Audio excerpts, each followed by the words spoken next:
ప్రథమోధ్యాయము అర్జున విషాదయోగము శ్లోకం 41. అధర్మాభిభవాత్ కృష్ణ ప్రదుష్యంతి కులస్త్రియః స్త్రీషు దుష్టాసు వార్ష్ణేయ జాయతే వర్ణసంకరః. తెలుగు తాత్పర్యము. ఈ శ్లోకంలో అర్జునుడు తన ఆందోళనను మరింత విస్తరించి చెబుతున్నాడు. గత శ్లోకంలో కుటుంబ ధర్మం నశిస్తుందని చెప్పిన అర్జునుడు ఇప్పుడు దానివల్ల సమాజంపై కలిగే ప్రభావాన్ని వివరిస్తున్నాడు. అర్జునుడు శ్రీకృష్ణునితో ఇలా అంటున్నాడు: ఓ కృష్ణ, అధర్మం పెరిగినప్పుడు కుటుంబంలోని స్త్రీలు అనేక కష్టాలు, రక్షణలేమి, సామాజిక అశాంతికి గురవుతారు. అప్పుడు కుటుంబ వ్యవస్థ దెబ్బతిని వర్ణసంకరం అనగా సాంప్రదాయిక సామాజిక వ్యవస్థలో గందరగోళం ఏర్పడుతుంది. ఇక్కడ కుల స్త్రియ ప్రదుష్యంతి అనే మాటను స్త్రీలను తక్కువగా చూపే భావంగా అర్థం చేసుకోకూడదు. మహాభారత కాలంలో కుటుంబంలోని పెద్దలు, రక్షకులు యుద్ధంలో మరణిస్తే కుటుంబాలు విచ్ఛిన్నమై స్త్రీలు రక్షణ లేకుండా ఎన్నో ఇబ్బందులకు గురయ్యే పరిస్థితిని అర్జునుడు సూచిస్తున్నాడు. వర్ణ సంకరః అనే పదానికి ఆ కాలంలోని సామాజిక సందర్భంలో ప్రత్యేకమైన అర్థం ఉంది. అర్జునుడి ఉద్దేశ్యం ఏమిటంటే, కుటుంబ వ్యవస్థ, సంస్కారం, ధర్మబద్ధమైన బాధ్యతలు విచ్ఛిన్నమైతే తదుపరి తరాలకు సరైన విలువలు, సంస్కారాలు అందక సమాజంలో గందరగోళం ఏర్పడుతుందని. ఈ శ్లోకం ద్వారా అర్జునుడు యుద్ధం వల్ల కేవలం ప్రాణ నష్టం మాత్రమే కాదు, కుటుంబాల స్థిరత్వం, పిల్లల పెంపకం, ధార్మిక సంస్కారం, సామాజిక క్రమం కూడా దెబ్బతింటాయని భయపడుతున్నాడు. అయితే తరువాత శ్రీకృష్ణుడు అర్జునునికి బోధించేది ఏమిటంటే, అధర్మాన్ని అరికట్టి ధర్మాన్ని రక్షించడానికి ధర్మయుద్ధం చేయడం కూడా ఒక పవిత్ర కర్తవ్యమే. కాబట్టి అర్జునుడి ఈ వాదన అతని కరుణతో కూడిన మానవీయ దృష్టికోణం. ఇది భగవద్గీత యొక్క తుది నిర్ణయం కాదు. हिंदी तात्पर्य. इस श्लोक में अर्जुन कहता है, हे कृष्ण, जब अधर्म बढ़ जाता है तब कुल की स्त्रियां अनेक प्रकार की कठिनाइयों और असुरक्षा का सामना करती है.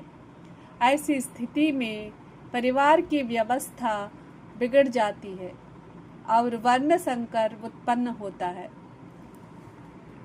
यह कुल स्त्रियाः प्रदुष्यन्ति का अर्थ स्त्रियों को दोष देना नहीं है. अर्जुन उस समय की सामाजिक परिस्थिति का वर्णन कर रहा है जहाँ युद्ध में परिवार के रक्षक मारे जाने पर परिवार असुरक्षित हो जाते थे. वर्ण संकर का अर्थ उस समय के सामाजिक संदर्भ में स्थापित कर्तव्यों और पारिवारिक व्यवस्था का मिश्रण और विघटन है. अर्जुन को भय है कि जब धर्म और संस्कार समाप्त होंगे तब अगली पीढ़ी को उचित शिक्षा, नैतिकता और धार्मिक मूल्य नहीं मिल पाएंगे, जिससे समाज में अव्यवस्था बढ़ेगी.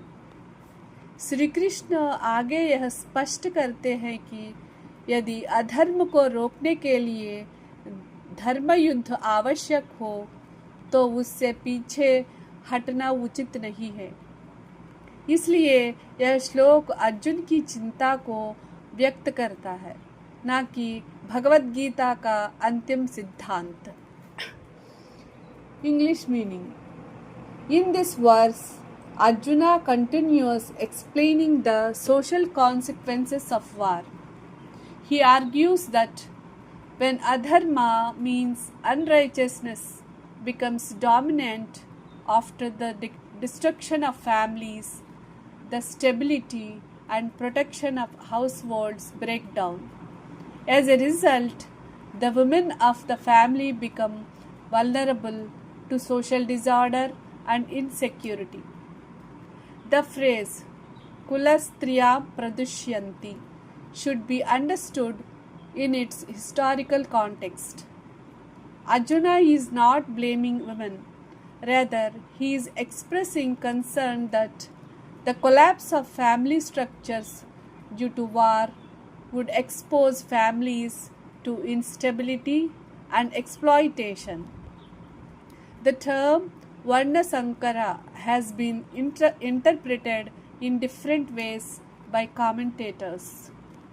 In Arjuna's immediate context, it refers to the disruption of the established social and family order, leading to confusion regarding responsibilities, traditions, and the transmission of values across generations. Arjuna fears that the destruction of families weakens moral and cultural traditions. Children may grow up without proper guidance and values. Social responsibilities become confused.